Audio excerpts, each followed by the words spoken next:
How do you sum up the performance tonight? Good win.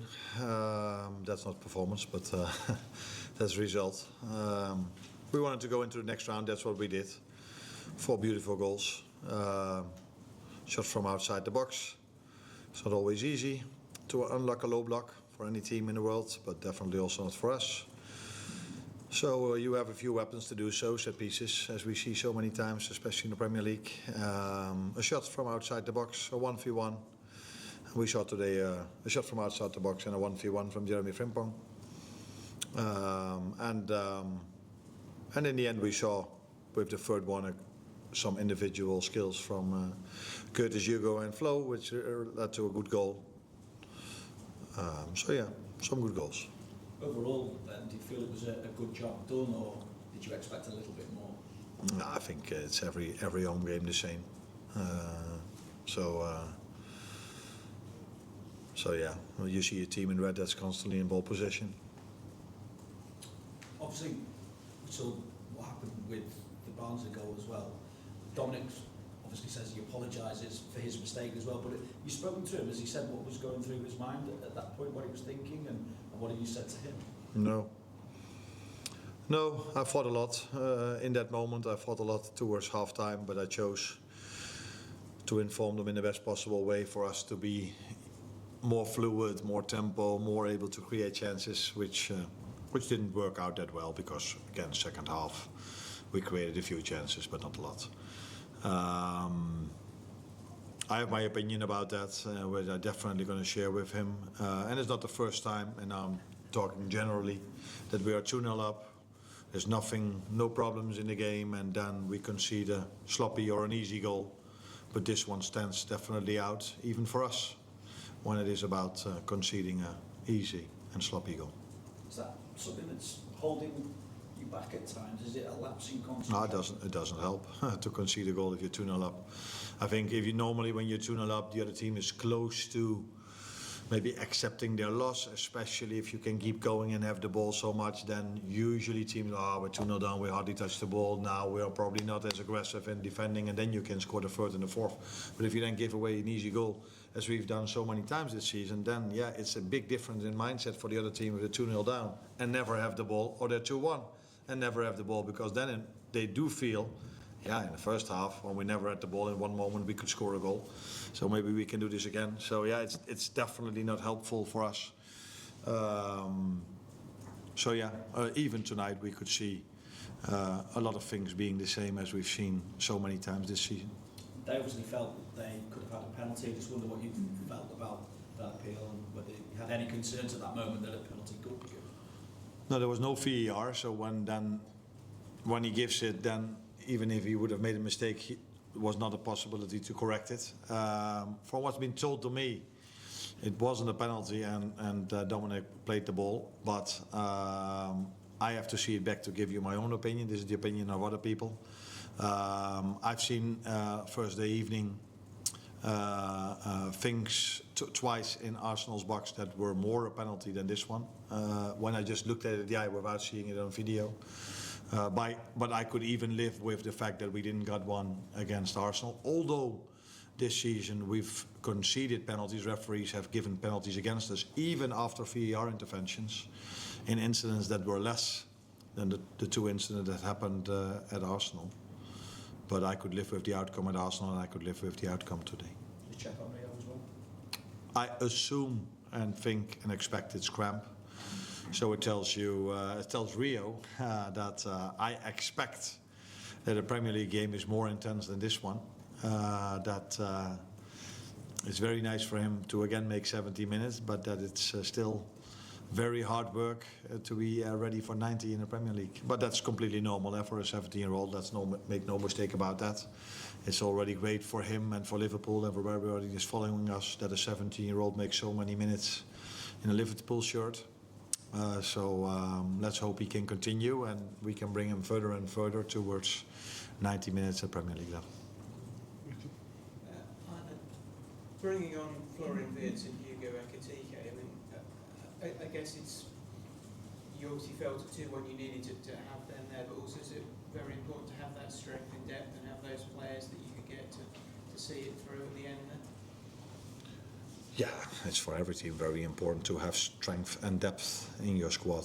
We could see it when we played Arsenal, when they made their 5 substitutions. And today I mixed the lineup a little bit. It wasn't as Plymouth last season. It wasn't as Crystal Palace this season for the League Cup. One, because we take this competition very serious. Second of all, because I didn't also have the possibilities to do so. Because I couldn't make 11 substitutions. I could, but then I had to look at the under 21s and the under 18. But I think it showed tonight that we needed a lot of first team players to win this game. So I think, not that it's a compliment to myself, but I think I made the right decision to play a lot of starters as well. But I also had no other opportunity, although I could have played 4 or 5 under 21 players, but I chose not to do so. Just a quick word on Barnsley. They came here from League One and made life tough for you. Were you impressed with their resilience for most of that game? Yeah, of course. I think they can be proud of themselves, how they did and how difficult they made it for us. A game plan that looks very similar to a lot of teams that are coming here. For probably, how many games did we play this season? Probably around 30. I think 28 of my pre-match meetings I could just throw in the bin. I think only once or twice the team did what they did the 20 weeks before. That was Arsenal, was one of them. They just played against us what we used to. But Barnsley always plays a 4-3-3, and today decided to go with 5, which I can completely understand, which I would have done when I was their manager as well. But another time, a meeting that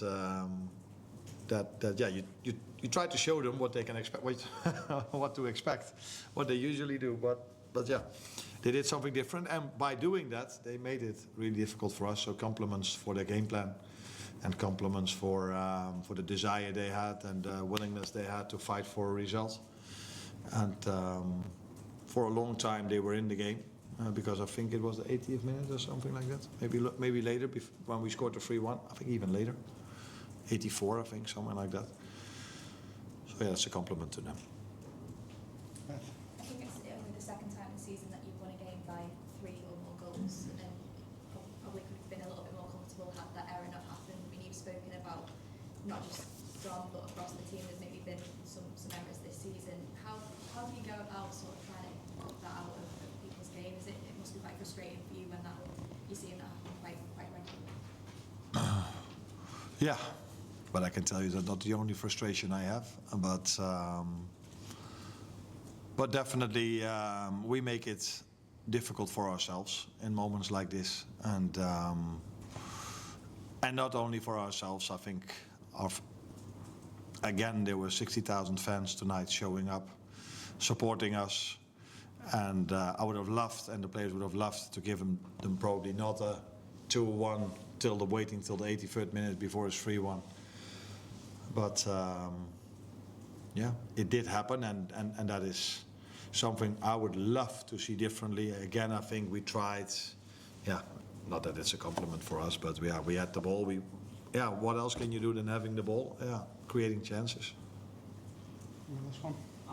Just check, obviously, first time spoke since Conor Bradley's diagnosis. How's he been behind the scenes? It's obviously a massive blow for him and for you in the second half of the season. Yeah, it's first of all, let's talk about him, because Trent is leaving, and Conor Bradley already replaced him last season a few times really well. And I think the year before I came also had a good spell. So I think he felt, and I felt the same, and this is now going to be your time. And then he missed out on so many games because of injury already, because of mainly hamstring injuries. Coming back from that, being in the team, progressing, doing better and better, staying fit, and then something like this happens. So in a season where he thought before it started, this has to be my season, and I thought the same. To maybe play 6, 7 or 8 games is a big blow for him. And then I also think about Northern Ireland, where he's trying to reach the World Cup.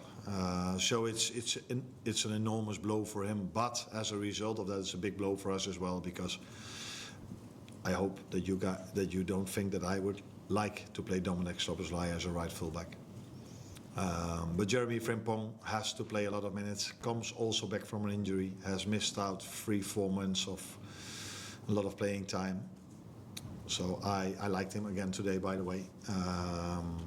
But yeah, I have to make sure that he's able to play again in the weekend, and then we go to Marseille, and then we go to Bournemouth, and it's 9 games in January with 6 defenders available. So I have to manage it in the right way, and I have to give enormous compliments to the players that are fit, that we're 11 games unbeaten already. Thank you.